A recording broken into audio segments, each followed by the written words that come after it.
സുബഹ നിസ്കാര ശേഷമുള്ള ഈ ഒരു പരിപാടി പള്ളിയിൽ സ്ഥിരമാണ്. സംഭവം അടിപൊളിയാണ്. പരിപാടിയെല്ലാം കഴിഞ്ഞ് നമ്മൾ നേരെ നോളജ് സിറ്റിയിൽ നിന്ന് വിട്ടത് കോഴിക്കോട് കടപ്പുറത്തേക്കാണ്. കടപ്പുറത്ത് പോവാതെ എന്ത് കോഴിക്കോട് യാത്ര. കടലിന്റെ ഭംഗി ആസ്വദിച്ച് കോഴിക്കോട് കടപ്പുറത്ത് കുറച്ചു നേരം കൂടി. ബീച്ചിലിരുന്ന് സമയം പോയതറിഞ്ഞില്ല.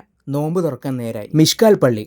പള്ളിയെപ്പറ്റി പറയും മുമ്പ് തൊട്ടടുത്തുള്ള ഈ പുഴയെപ്പറ്റി പറയാതിരിക്കാൻ വയ്യ. കോഴിക്കോട് നഗരത്തിൽ കണ്ടതിൽ വെച്ച് ഏറ്റവും സമാധാനപരമായിട്ടുള്ള അന്തരീക്ഷം. ഇന്ത്യയുടെ ഇതര പ്രദേശങ്ങളിലെ മുസ്ലിം നിർമ്മിതികളിൽ നിന്നും വ്യത്യസ്തമായ നിർമ്മാണ ശൈലിയാണ് മിഷ്കാൽ പള്ളി. നാട്ടുകാരെക്കാൾ കൂടുതലായിട്ട് യാത്രക്കാരാണ് പള്ളിയിൽ. എന്തുകൊണ്ടും വ്യത്യസ്തമായൊരു നോമ്പുതുറ തന്നെയായിരുന്നു. സൂക്ഷിച്ചു നോക്കിയാൽ മനസ്സിലാവും ഈ പള്ളിയുടെ നിർമ്മാണത്തിന് മരങ്ങളുടെ സാന്നിധ്യം കൂടുതലാണ്. ഈ പള്ളിക്ക് എത്ര കാലത്തെ പഴക്കമുണ്ടാവും?